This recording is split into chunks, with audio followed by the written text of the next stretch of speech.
É isso aí, vamos lá. Boa noite aí a todo mundo. Obrigado aí pela presença de vocês. Hoje eu tenho um convidado bem legal. É um prazer trazer um colega aí da FGV, um dos poucos aí com quem eu já fiz uma live. Quero trazer mais colegas da FGV aí para fazer lives. Só que o mais difícil do que trazer convidados é trazer convidados que entendam de empresas familiares. Porque muitos consultores que trabalham com empresas, na verdade, é muitos consultores que trabalham com empresas, né? Mas que entendam verdadeiramente, profundamente a área de empresas familiares, os meandros desse tipo de organização, aí são poucos. Não é isso, Valnei? Antônio, apesar de 95% das empresas no Brasil serem familiares, nem todo mundo, às vezes, dedica um espaço para trabalhar um assunto tão sério, porque no mundo, 95% das empresas são familiares. E aquelas que não se profissionalizam, elas desaparecem, né, Antônio Carlos? Elas desaparecem. No Brasil, tem uma estatística muito triste aí, que 70% das empresas familiares, aí nos últimos 50 anos, elas desapareceram por conflitos familiares. Elas desapareceram por conflitos familiares, né? Então, é um assunto interessantíssimo e o livro aí que tu escrevestes, que trata sobre esse assunto, já mostra a importância. A gente tem outras publicações aqui no Brasil, mas eu vejo que o teu livro ele foi escrito de uma forma bem didática e em cima também da tua própria experiência da empresa familiar, no caso, né? Em cima da própria experiência familiar. E, Com certeza. e também, né, Antônio, a gente vê que a empresa familiar ou tu profissionaliza ela ou ela desaparece. Ou tu profissionaliza ou ela desaparece, no caso, né? É verdade. Eu comecei a trabalhar na empresa do meu pai com 7 anos de idade, então eu vivenciei na O som pele, não tá bom? eu vivenciei na pele Não estou escutando. esses desentendimentos, esses conflitos, esses desafios aí gigantescos que as empresas familiares passam. Eu trabalhei com meu pai e com as minhas irmãs, só que a nossa empresa não é apenas uma empresa familiar, ela é uma empresa multifamiliar. Uma empresa multifamiliar, você tem dois ou mais sócios que não são membros de uma mesma família, mas cada sócio coloca filho, sobrinho, neto, coloca um monte de gente e se torna muito mais complexo do que uma empresa familiar tradicional, que é uma empresa unifamiliar, apenas uma família. Porque uma coisa é você chamar a atenção do seu filho, outra coisa é você chamar a atenção do filho do seu sócio. Exatamente, João. E outro problema que eu notei pela experiência aí dos últimos 39 anos, trabalhando com empresas familiares, é que muitas empresas familiares não houve nenhum critério para os filhos dos outros sócios entrarem nas empresas. E essa falta de critério que determina em muitas situações a quebra de uma empresa, conflitos familiares. Porque às vezes um sócio leva o herdeiro e ele não tem habilidades, ou ele não tem assim aquela empatia para trabalhar com o negócio da família. E aí acaba com o tempo fazendo com que apareçam conflitos entre os sócios e a empresa desapareça, exatamente por essa quebra de sintonia entre os sócios. Quando não tem, Antônio Carlos, quando não tem um acordo de sócios, em alguns lugares, alguns estados do Brasil, os nossos colegas advogados dão nome também de protocolo dos sócios, mas o mais comum é acordo de acionistas, né? Quando não tem uma regra clara nesse acordo de sócios, e às vezes as famílias vão trazendo os herdeiros, os agregados para dentro do negócio, pode tranquilamente desaparecer um negócio familiar em muito pouco tempo. Porque às vezes esse herdeiro que vai lá para a empresa familiar, ele não tem capacidade, às vezes, ou ele não tem o que o empresário antigo e o atual também fala, que é o feeling, o tino para o negócio. Ele está lá porque ele foi levado para lá, mas não tinha assim, uma preparação prévia para ele entrar dentro dessa empresa. Eu Eu estava brinco conversando. sempre, Antônio Carlos, para a gente provocar os nossos queridos amigos aí que estão assistindo a live, né? É o ditado mais famoso que tem no Brasil, né? De empresa familiar, que é o pai rico, o filho nobre e o neto pobre.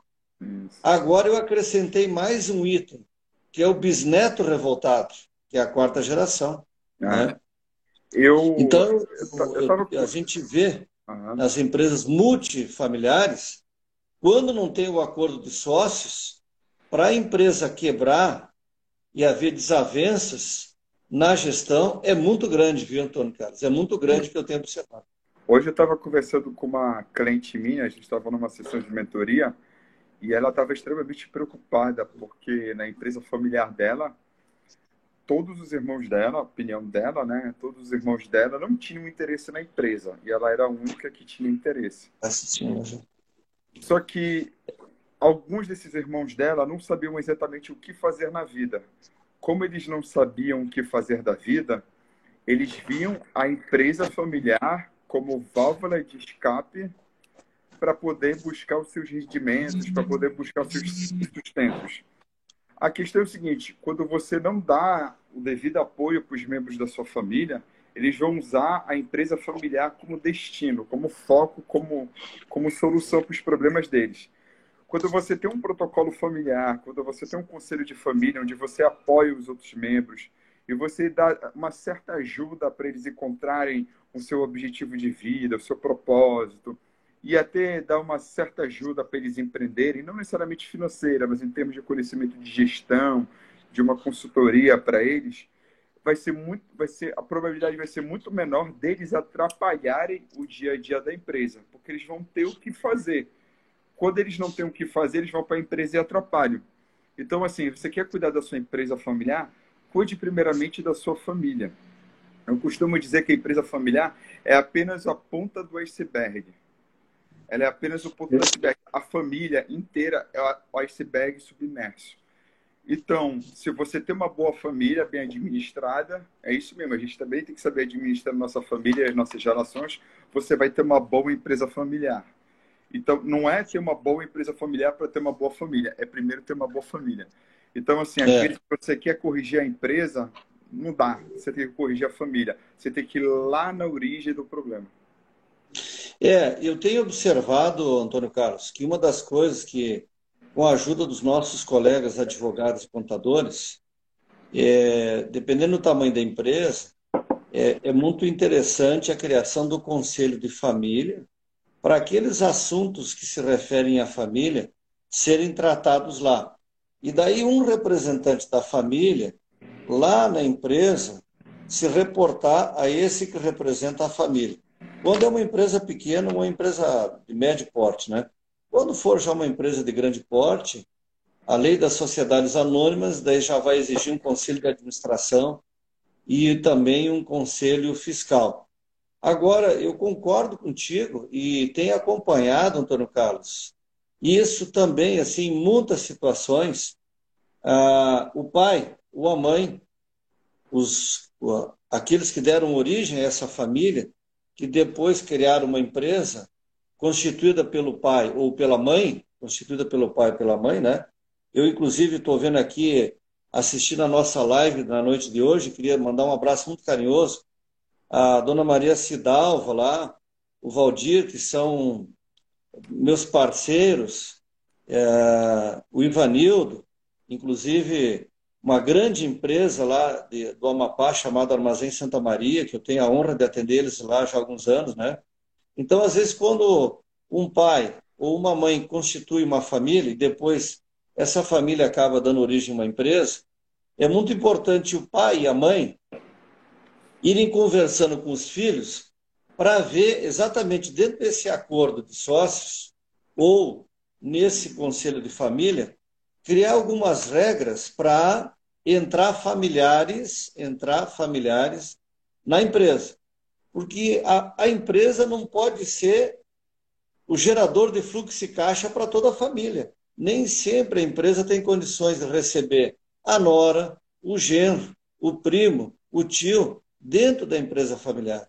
Tem que haver alguns critérios. Eu observei nesses quase 40 anos aí de aprendizado, Antônio Carlos, que a gente é o eterno aprendiz, que todas as empresas que não tiveram critérios, regras, acordo de sócio, para levar familiares para dentro da empresa, quebraram.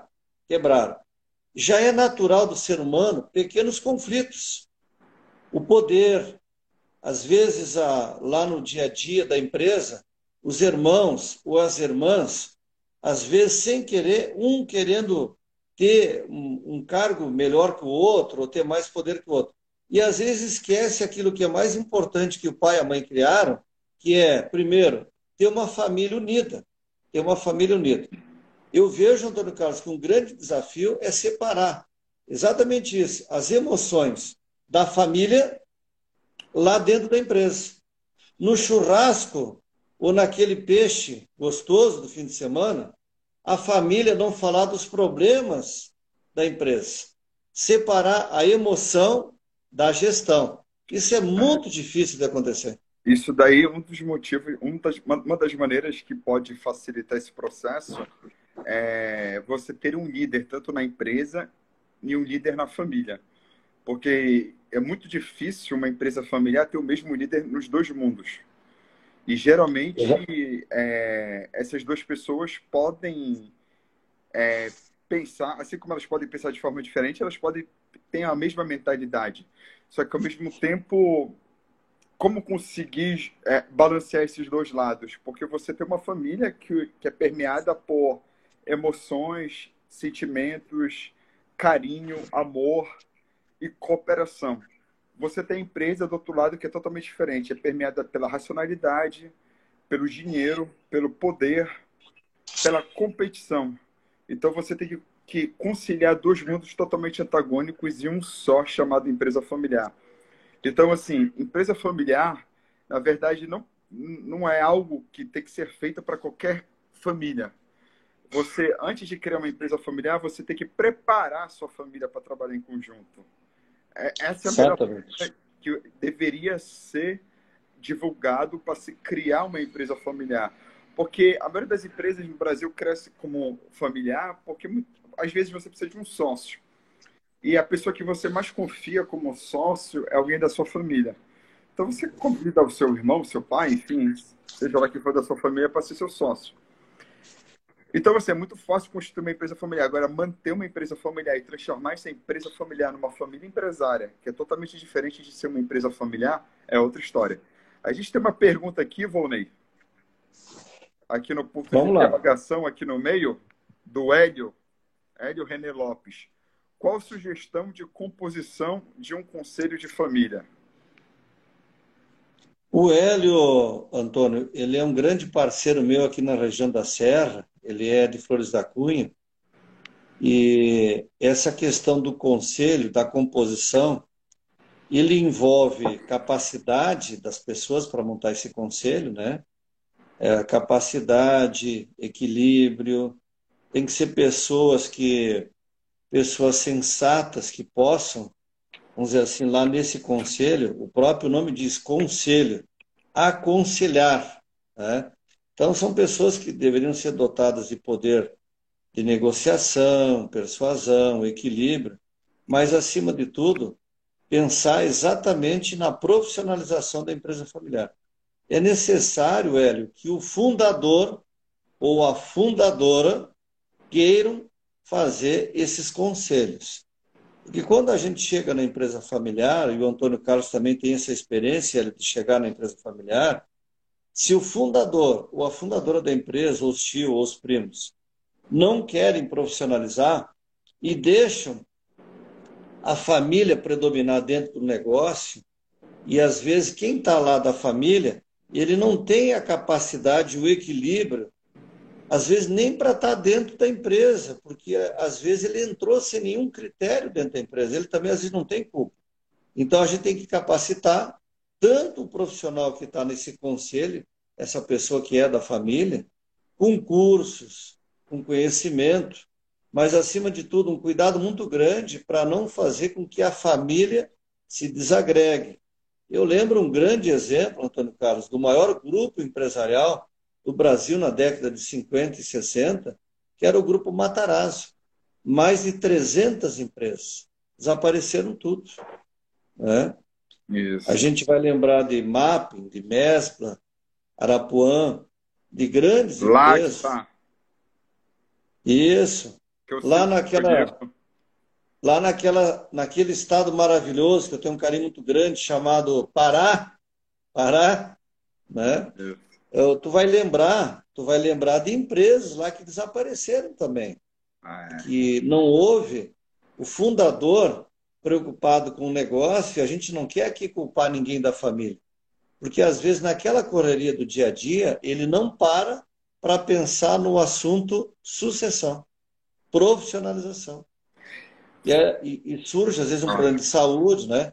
Então, assim, Hélio, tem que conversar na família e na empresa para ver quem tem condições de participar do conselho, tem que ter um equilíbrio, tem que ter uma preparação, né? Sempre é um desafio. olha aí,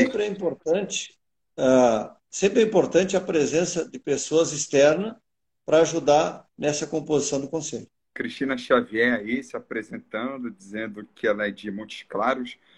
Respondendo aí a pergunta do. O nome dele é Hélio.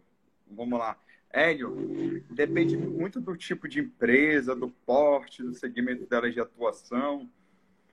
Por exemplo, se for uma pequena empresa, a gente pode colocar todos os membros da família ali. Ou a gente coloca um membro que represente os familiares que não trabalham na empresa, se ele tiver a liderança e a legitimidade dos membros da família, dos demais membros da família, obviamente. Legitimidade, por sinal, que é algo extremamente importante. Eu vou até falar sobre isso mais lá na frente. Numa grande empresa é totalmente diferente, né, para montar um conselho de família. É. Você pega um representante de cada ramo da família e coloca nesse conselho. Aí não vão ser muitos membros, vão ser poucos, mas vão ter. Numa empresa, por exemplo, de terceira geração, que são raras as que tem, né? São raras. Imagina a quantidade de membros da família que existe. A quantidade enorme. Tem primo, sobrinho, neto, tem praticamente todas as gerações aí juntas. Então não dá para colocar todo mundo no conselho de família, senão vira uma bagunça familiar. Mas você coloca os principais membros ou quem gostaria de se candidatar a um cargo no conselho de família. Algumas pessoas talvez não queiram se candidatar pelo fato de ser uma empresa grande, ou essa pessoa ela pode ter outras ocupações. Enfim, diferentes critérios podem ser utilizados para compor o conselho de família. Olha aqui o Valdir citando uma empresa que foi fechada lá no Pará. Com certeza, esse caso aí é bastante conhecido. Eu quero, pessoal, fazer uma observação aqui. Clique nesse coraçãozinho que tem aqui no canto direito inferior para quem está nos assistindo, como a Márcia estava fazendo no início, para poder impulsionar nossa live aí no Instagram, tá, pessoal? Tem um Ah, aviãozinho bem aqui, lembrado. tem um aviãozinho aqui no meio. Clica aí nesse aviãozinho, compartilha aí a live com seus colegas, traga os seus colegas para cá e amigos, familiares aqui para a nossa live. Ó, já tem gente apertando aí no coraçãozinho, é isso aí. E, pessoal, É, rapidinho, só para finalizar, Vonei, eu vou oferecer, tá. Vonei, 2 vagas na minha sessão de mentoria para empresas familiares, para quem estiver assistindo essa live. Uma sessão para 2 pessoas que estiverem assistindo. Aí, no final, é só me mandar uma mensagem aí no direct do Instagram, ou então no meu telefone celular, que eu vou deixar aqui no final do nosso encontro. Vai lá, Vonei, o que você está pensando aí? É, eu queria reforçar o que tu falaste agora há pouco. Eu acompanhei um caso aqui na região que, quando a gente criou o Conselho de Família, a gente colocou todos os 4 irmãos que eram fundadores dessa empresa, né? E não havia até aquele momento prestação de conta mensal entre os irmãos, e gerava muita dúvida. E na área da governança corporativa, a gente fala muito do accountability, que é prestar contas, né? Então foi colocado todos os irmãos nesse conselho de família. Numa outra empresa, que eu fui gerente financeiro, que era um grande grupo da área da saúde, a família estava nesse conselho, exatamente como tu estava falando. Toda a família se reunia num conselho de família. mas quem conversava com a gestão, inclusive comigo no dia a dia, era um representante apenas da família, tendo poderes legítimos, no caso, dos demais irmãos. O Valdir, que fez essa pergunta e agora ele lembrou, Antônio Carlos e demais pessoas assistindo a live. Esse menino, ele é lá do Amapá e ele fundou aqui no Brasil um software chamado Tributei. A gente teve a honra de ter ele como aluno na Fundação Getúlio Vargas. E a Cristina Xavier é uma ex-colega nossa da FGV de Montes Claros. É uma amiga querida aí, Antônio Carlos, que mora em Antônio Carlos, que muito nos auxiliava na secretaria da FGV lá de Montes Claros, né? Eu estou vendo aqui agora um grande professor da nossa querida Universidade de Caxias do Sul, que é o Ivandro Mariani, também meu colega aqui, na época a gente trabalhou junto, né? Então tem grandes amigos aqui assistindo a live, Antônio Carlos, e vamos torcer futuramente para te visitar Caxias do Sul e falar um pouco mais aí sobre empresas familiares. Vai Uma ser um coisa prazer. importante, uma coisa importante aí que os nossos queridos estão vendo aí a live, que eles podem fazer perguntas aqui para a gente respondendo, que nem o Valdir fez, o próprio meu parceiro aí, o Hélio Rocha aí também fez também, até para a Isso, gente tornar esse assunto bem dinâmico e atrativo. Eu queria isso. comentar agora Fiquem à nesse vontade. momento, desculpa que eu te interrompi, pode comentar, Antônio. Não, eu só falei isso. Fiquem à vontade para falar aí, comentar. Isso, eu queria lembrar, Antônio Carlos, assim, experiências de vida que a gente aprende com os nossos empresários aí do Brasil inteiro, desde Pernambuco até Caxias do Sul, Manaus, Brasil afora, né? Eu vejo, assim, líderes que iniciaram um processo de profissionalização das empresas e uma das características assim, que mais me chamou a atenção para dar certo um sucessor foi a questão, além das competências, ter uma boa formação técnica, né, Antônio Carlos? A questão da humildade e conhecimento e paixão pelo negócio. Que às vezes não adianta a pessoa ter mestrado, doutorado, pós-doutorado, e ela chega lá no dia a dia das empresas familiares e ela não tem habilidade de se comunicar com os nossos funcionários que estão lá no dia a dia, aqueles que tocam o negócio. Às vezes eu vejo em muitas empresas familiares, não é uma, são várias aí que a gente vê, briga entre irmãos por poder, problemas que deveriam ser tratados no conselho consultivo, que é uma recomendação quando é uma empresa já de médio porte, no caso, né? Quando já é uma seção de médio, uma empresa de médio porte, né? Assuntos que deveriam ser tratados lá nesse fórum, eles acabam levando o problema pessoal, né? Por falta de humildade, briga pelo poder e esquecendo que ali está a galinha dos ovos de ouro, né, Antônio Carlos? Ali está a empresa, a família vive daquilo ali, os funcionários vivem daquilo ali. E chega lá, às vezes, o, o profissional que tem formação, mas ele não tem relacionamento, a tal da inteligência emocional lá no dia a dia. O herdeiro de empresa familiar, ele tem que saber o seguinte, que a lei dá o direito dele assumir o lugar do pai dele, mas não é a lei que vai ajudá-lo a se manter no lugar dos pais, no lugar do fundador. O herdeiro de empresa familiar, ele tem que conquistar a legitimidade dele dentro da empresa familiar. É ele que tem que conquistar o espaço dele. Muitas vezes o herdeiro ele entra na empresa familiar pelo fato de ser filho do dono, que inclusive é um nome que nós herdeiros ficamos conhecidos dentro da empresa, filho do dono. As pessoas olham na nossa testa escrito filho do dono, então filho do patrão. E cabe a nós conquistar esse respeito e o nosso espaço por parte dos colaboradores da empresa. Como é que a gente conquista esse espaço?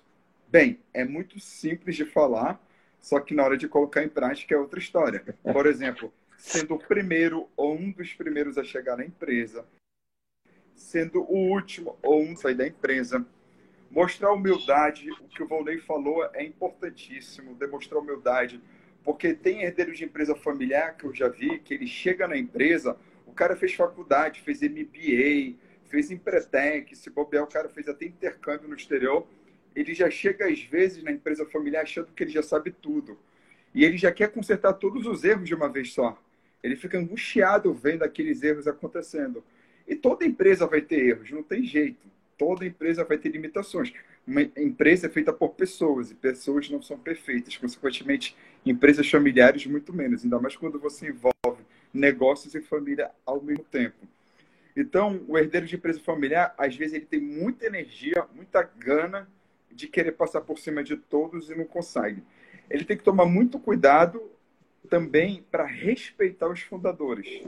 O respeito é muito importante. O respeito é diferente de aceitar. Você pode até não aceitar o que seu pai e sua mãe estão fazendo na empresa familiar, mas você tem que respeitá-los. Tem que respeitá-los porque para eles terem chegado onde eles chegaram, foi errando muito, mas não importa, eles chegaram. Eles têm as virtudes deles com certeza absoluta. Então, eu acho que a humildade é muito importante. Você chamar os funcionários pelo nome, você saber se conectar com os colaboradores, desde o pessoal do chão da fábrica até o pessoal do topo. Você tratar todo mundo bem. Você tem que ser um exemplo dentro da empresa de produtividade, de entrega de resultado, porque você vai estar sendo o tempo todo comparado com os seus pais. Não tem jeito. Quem trabalha em empresa familiar é o tempo todo comparado com os pais. A não ser que você chegue num determinado estágio dentro da tua empresa familiar, aí as pessoas passam a te respeitar mais, começam a ver que realmente você é bom pelo fato de você ser você mesmo, pelo fato de você ter conseguido criar o seu próprio modelo de gestão, você ter criado o próprio estilo de gestão e não ficar o tempo todo copiando o pai ou querer ser igual ao pai. Então as pessoas percebem isso. O tempo todo elas estão te observando dentro da sua empresa familiar. Eu tenho um exemplo que na minha empresa, Antônio Carlos, a minha filha, o meu grande sonho era que a minha filha mais velha me acompanhasse na parte da consultoria, ela é fonoaudióloga, né? Mas ela optou em trabalhar para ela, só com ela por enquanto. Ela disse, pai, eu gosto de outras áreas, por enquanto eu prefiro ter carreira solo, né? Agora eu vejo, por exemplo, hoje iniciando um negócio familiar sozinha, ela está assistindo aqui a nossa live, a Eduarda dos Reis, ela é fotógrafa, está começando um negócio familiar sozinha. Ela é sócia dela mesma. É uma menina nova, já começando um negócio familiar. A Eduarda dos Reis é minha prima. E a gente tem assistindo a live também a Cláudia Dallagnese, que trabalhou muito em empresas familiares, acompanhou esses problemas no caso. E também eu vejo um exemplo prático agora, eu vivendo não é um problema, acompanhando o caso da Joana, minha esposa, que ela tem um pequeno negócio lá em Porto de Galinhas, né? E ela tem uma filha. Então, a gente conversando esses dias, ela dizia assim, eu comentando com ela, olha, tu vai ter que observar se a tua filha ela quer seguir teus passos, né? Se ela vai seguir teus passos ou tu vai arrumar sócios no futuro. Então, a empresa familiar, Antônio Carlos, ela tem o fundador, e eu uso uma seguinte frase, tu nunca pode aposentar o fundador, jamais. Quem está assistindo a live aí, a gente tem que levar o fundador para os conselhos, ele ser um presidente do conselho de administração, ele ser o presidente honorário. Eu acompanhei aqui em Caxias do Sul o seu Paulo Bellini, que ele era o presidente honorário da quarta maior montadora de ônibus do planeta, chamada Marco Polo, aqui em Caxias do Sul. Ele continuou na empresa até morrer. O seu Raul Rondon, também outro belo exemplo de empresa familiar, que se profissionalizou, Antônio Carlos. Rondon e Marco Polo, na década de 80, saíram de concordatas na década de 80, demoraram mais de 10 anos o processo de profissionalização, mas os fundadores quiseram que isso acontecesse. Quiseram que isso acontecesse, tem que querer, né? Graças a Deus que eles deixaram tudo preparado, tanto na Rondon, na Marco Polo, outras empresas aí que a gente tem no Rio, São Paulo, Pernambuco. Eu sei que em Pernambuco um exemplo muito conhecido é a Baterias Moura lá, que é uma empresa antiga lá e famosa aqui no Brasil, né? Então, essas características do filho ou da filha, a gente tem que se espelhar no fundador e agregar, mas tomar um cuidado de nunca a gente tentar dizer que o fundador está fazendo coisas erradas dentro da empresa. Do jeito dele, a empresa andou. Agora tem que agregar o conhecimento do filho, da filha, ou daquele profissional que vem do mercado. E tem situações, Antônio Carlos, que os filhos não querem trabalhar na empresa. Aí tem que trazer profissionais do mercado, qualificados, para prestar conta no conselho consultivo ou no conselho de administração. Jusemir, estamos falando aqui, é o Jusemir, não é isso? Está falando aqui, tem muito filho aposentando o fundador. Realmente isso daí é triste, porque, na minha opinião, a prerrogativa básica para um herdeiro dar certo dentro de uma empresa familiar é respeitar os pais. Ponto. Começa por aí. Não é brigando, não é entrando em conflito, não é batendo de frente. Respeite os seus pais. Isso é muito importante. E o Vonei falou aí, o cara pode assumir o conselho de administração, mas o filho, por outro lado, pode assumir a presidência executiva e você satisfaz os dois. O pai continua na empresa e o filho assume o cargo que ele tanto quer, que é de liderança executiva. Ele vai continuar, de qualquer maneira, obedecendo ao pai, mas pelo menos já vai estar satisfazendo o ego dele de ser o presidente da empresa. Lá no cartão de visita dele já vai vir um nome presidente, executivo, CEO, alguma coisa assim. Ele já vai poder mostrar para as pessoas que a sucessão da empresa familiar dele já foi aceita, já foi realizada. Então, assim, a governança na empresa familiar é a ferramenta mais importante de profissionalização da gestão que tem. A gente já falou aqui do conselho de família, conselho de administração, fundador e tudo isso. Agora, uma outra coisa muito importante que eu cito no meu livro, e falo muito isso para os meus clientes, o Vonei aí falou com muita propriedade, tudo, gente, dentro de uma empresa familiar, praticamente tudo só dá certo com a autorização do fundador. Não é isso, Juscelino? Tamo junto. Tudo só dá certo dentro de uma empresa familiar com a autorização do fundador. Se o fundador não quiser fazer a sucessão, o que o herdeiro vai fazer da vida dele? Aí ele tem que assumir responsabilidade sobre a vida dele. Não é isso? Não pode É. ficar batendo de frente com o pai. Paciência se o pai não quer. Agora, assim, tirar o fundador da empresa familiar é uma coisa muito é, é, grotesca, porque a empresa familiar é o propósito de vida dele. Ele ama a empresa. E às vezes a empresa familiar nasceu antes dos filhos, foi fundada antes dos filhos. E foi com base na empresa familiar que o fundador proveu a família, realizou os sonhos dos filhos. Então, a empresa familiar é uma parte importante da vida do fundador. Se você tira a empresa familiar do fundador, é como se você tirasse um dos filhos dele.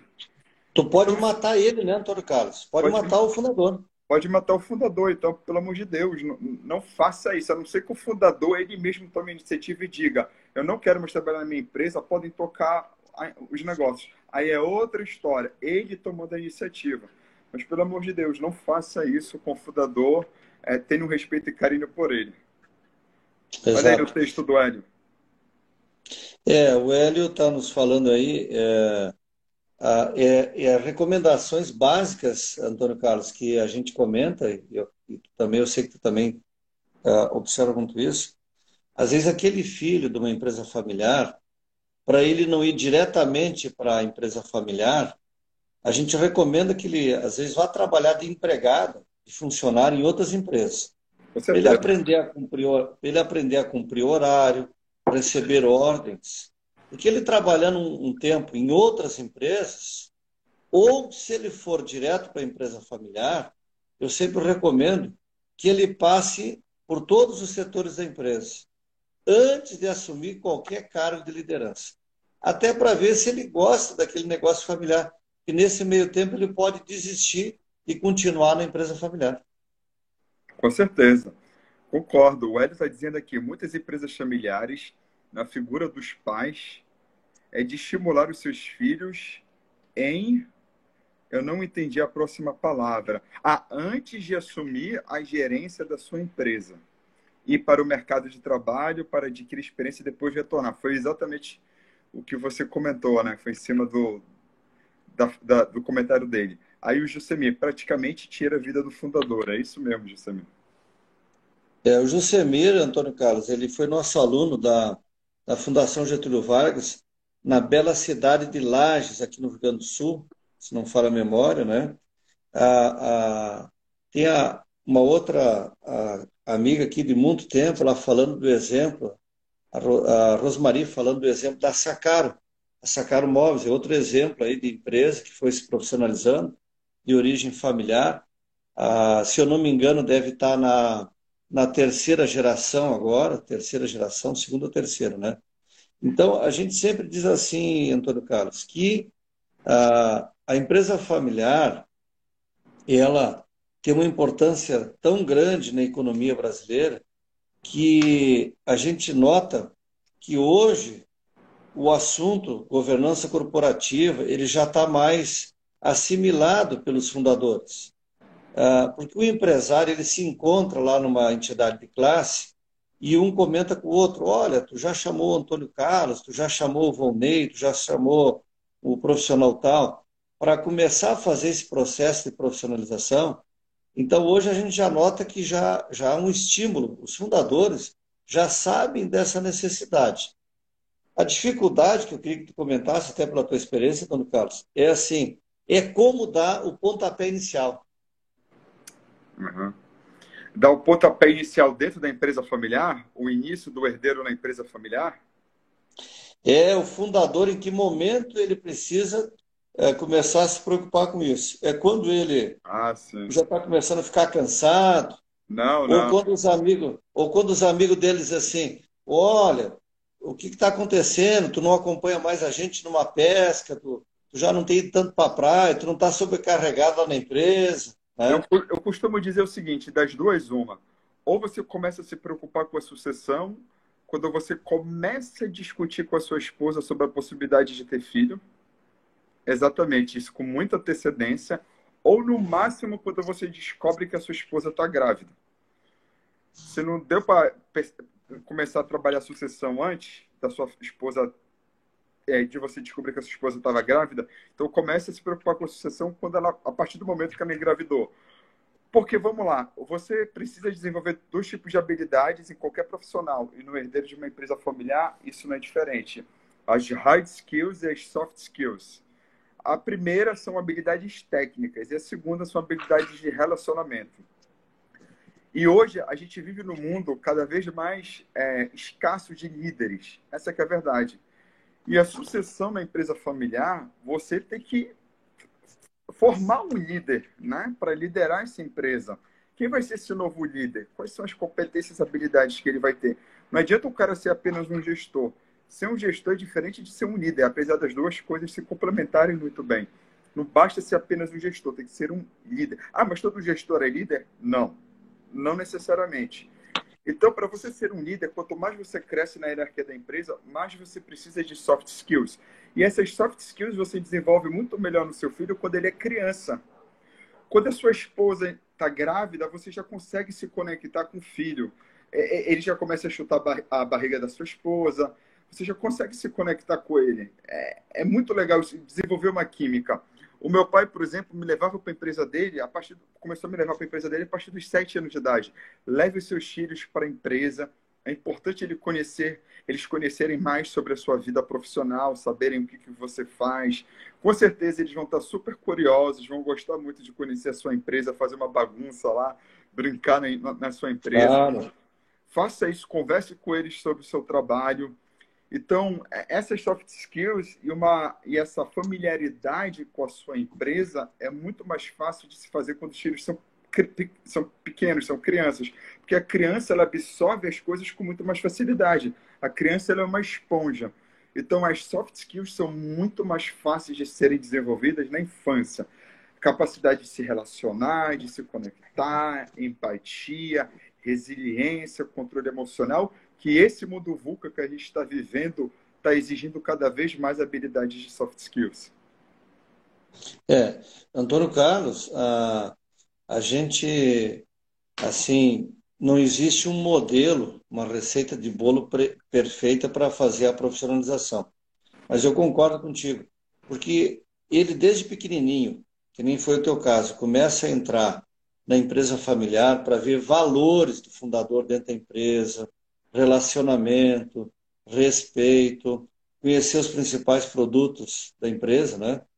Eu lembrei que a revista Exame do ano de 2015, se não me falha a memória, ela publicou uma matéria sobre a WEG de Santa Catarina e ela falava nessa matéria que com 5 anos de idade os herdeiros começavam a se preparar, começavam a receber, com a ajuda de psicólogas e pedagogas, começavam a ter contato com o produto, o principal produto da empresa, a WEG lá de Santa Catarina, no caso, né? Uhum. O nosso amigo, o meu amigo de muitos anos, aí, Edivaldo da Silveira, ele diz assim, por que que muitas empresas familiares acabam quebrando quando passam para a mão dos herdeiros, que apesar de conhecimentos mais atualizados, não conseguem manter a gestão do negócio com o seu fundador? E a Cláudia, ela também, ela diz assim, como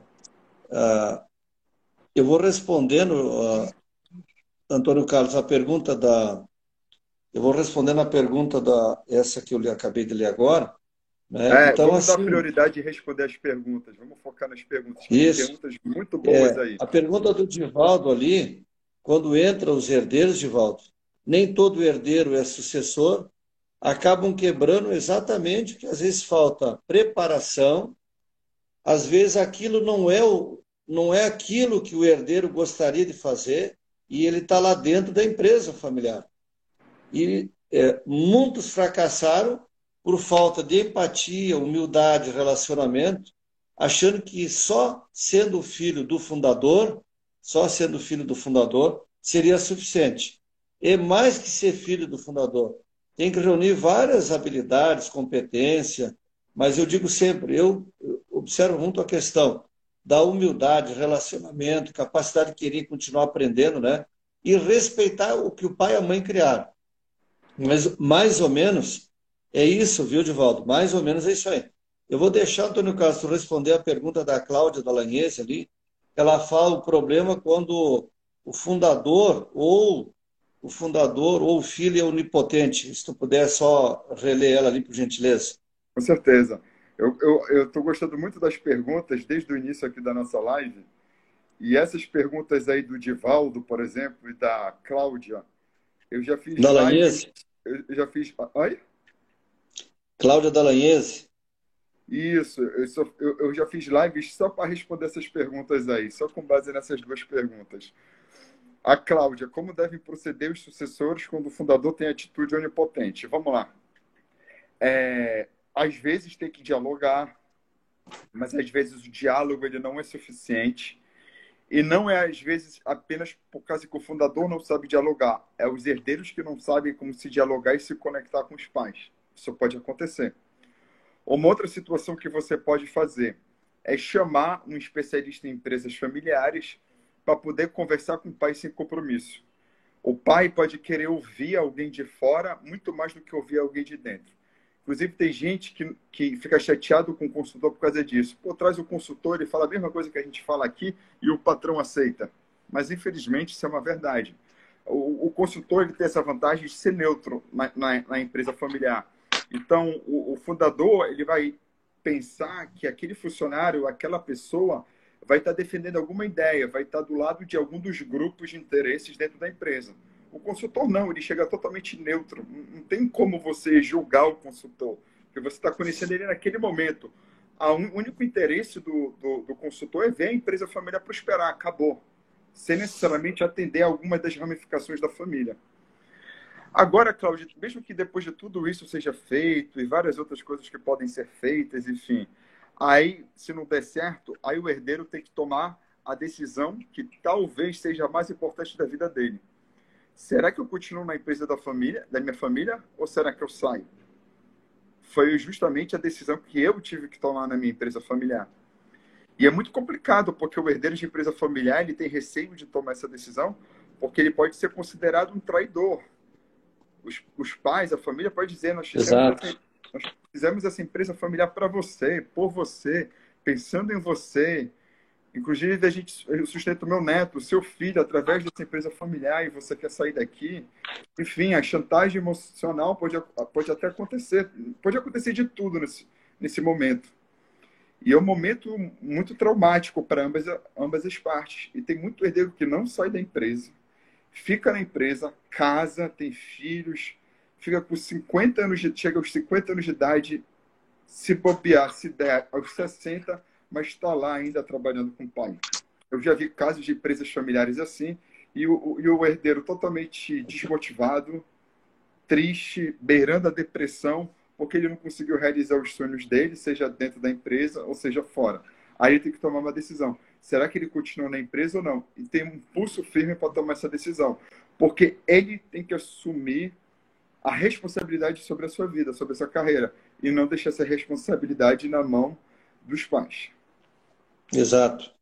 Eu, nos acompanhando, Antônio Carlos, a gente tem o Vitor Hugo e a Laís lá da bela cidade de Ipojuca, onde eu estou residindo lá também, conheci esses amigos queridos lá ao lado de Porto de Galinhas. Eles convivem com empresas familiares, né? Eu sei que eles também, a Laís participa de um negócio familiar, o Vitor Hugo também, né? Todas as empresas familiares, Vitor Hugo, Laís, Cristino, Divaldo, Jusemiro, o problema só muda de endereço. O conflito da segunda geração com a primeira acontece em todas as empresas. O que a gente sempre recomenda quando começa um processo de profissionalização? A gente precisa conversar bastante com os fundadores, com a segunda ou com a terceira geração, para a gente criar uma harmonia na família. A gente primeiro criar uma harmonia na família. E a gente, como consultor externo, Antônio Carlos, a gente vai ter que ser muito neutro, porque o santo de casa não vai fazer milagre, mas a gente vai ajudar para que haja uma harmonização familiar e na empresa, para não quebrar aquilo que o pai e a mãe construíram com muito sacrifício. E eu digo sempre também nesse processo de profissionalização, uma das coisas mais importantes, além de unir a família, é a clareza dos números, Antônio Carlos, a prestação de contas. Ninguém pode ter dúvida sobre os números, tem que ter prestação de contas. Transparência também. Isso aí. Quando você tem transparência, você não dá margem para as dúvidas, você não dá margem para as pessoas desconfiarem. E a desconfiança de pessoas do mesmo sangue é muito mais traumática. Como assim? Nós somos do mesmo sangue, nós somos da mesma família. Como assim ele pode ter me passado a perna, ele pode ter feito alguma coisa sem ter me falado? Então, o potencial que isso daí dá de conflito é enorme. E isso daí, Vonei, também eu até citei aqui rapidamente no início da live. Se você quer consertar a tua empresa familiar, conserte a sua família. E tem maneiras de fazer isso, sim. Ah, não, estou velho demais para fazer isso. Realmente, se essa é uma crença sua que está velho demais para mudar, para melhorar e tudo mais, realmente não vai ter mudança, não vai ter quem te ajude. Mas se você realmente acreditar que a mudança é possível, você consegue. O primeiro passo é você Claro. acreditar. Você acredita, então consegue mudar.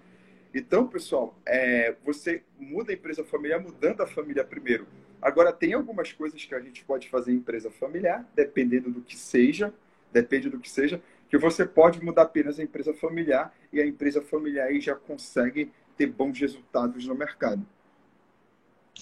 Antônio, como a gente está se aproximando quase do final, então eu queria divulgar que quando a gente terminar a live também, as duas pessoas que entrarem em contato comigo também pelo direct do Instagram ali, eu vou sortear também duas mentorias, no caso, né? Também vou fazer duas mentorias de cortesia com pessoas que estão participando aí da live, os dois primeiros que entrarem em contato assim que a gente encerrar no caso, né? E eu queria dizer assim para as pessoas que estão assistindo a nossa live, né? Que tudo depende da gente ter vontade, como qualquer coisa na vida, né? Eu vejo um exemplo assim de muito esforço de uma moça, que é a minha esposa, a Joana Cabeleireiros, lá em Nossa Senhora do Ó, o esforço dela de tocar um salão sozinha há anos e que, de um tempo para cá, eu pude dar algumas sugestões de gestão para ela. E isso, em cada empresa familiar hoje, quem está assistindo aqui, estender um braço, estender uma mão para uma empresa familiar, porque às vezes as pessoas não entendem de contabilidade, não entendem de finanças. Aí entra, Antônio Carlos, exatamente o consultor externo para complementar esse trabalho de profissionalização.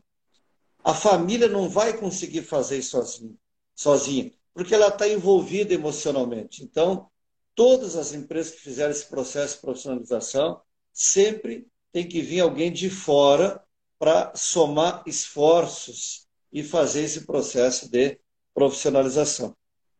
Com certeza. Se a família, a família pode pensar que ela poderia fazer sozinha, mas se ela pudesse realmente fazer sozinha, ela já teria feito. Nesse último sábado, eu fiz uma palestra pelo Zoom e um dos meus clientes deu um depoimento, o Caio César, diretor do grupo CIS, que é uma das maiores, se não a maior empresa de segurança e vigilância das regiões norte e nordeste do Brasil. Ele deu um depoimento dizendo que eu consegui, com o meu trabalho, ajudá-lo em aumentar em mais de 40% a produtividade dele. Isso é bastante bacana, é bastante satisfatório ajudar herdeiros e empresários de empresas familiares. Então, pessoal, como o Vonei falou aí, eu disse no meio aí da live que eu ofereço 2 sessões gratuitas de mentoria aí para as 2 primeiras pessoas que entrarem comigo aí no direct. Eu vou deixar aqui meu número de celular, como eu havia falado também. Meu DDD é 21. E fico aí no aguardo do contato de vocês. Pessoal, então, para todo mundo aí, muito obrigado pelo contato de vocês, por vocês terem assistido, por vocês terem participado aqui. As perguntas foram maravilhosas. Vonei, obrigado aí por ter aceitado o convite. Obrigado mesmo aí, meu colega de Fundação Getúlio Vargas. Foi uma satisfação muito grande aí dividir essas experiências com você. E faça aí as suas considerações finais, por gentileza. Eu queria agradecer também a Antônio Carlos de ter aprendido aí contigo na noite de hoje. É muito orgulho a gente dividir a tribuna hoje contigo, né? E eu recomendo muito a todas as pessoas que assistiram a nossa live lerem o livro do Antônio Carlos. O do professor Volney, ele está no forno, ele está sendo elaborado aí. Futuramente nós vamos divulgar esse livro aí também. E agradecer as pessoas que nos acompanharam e dizer que a gente vai continuar à disposição aí, essas 2 mentorias que cada um vai presentear os nossos ouvintes da noite de hoje aí.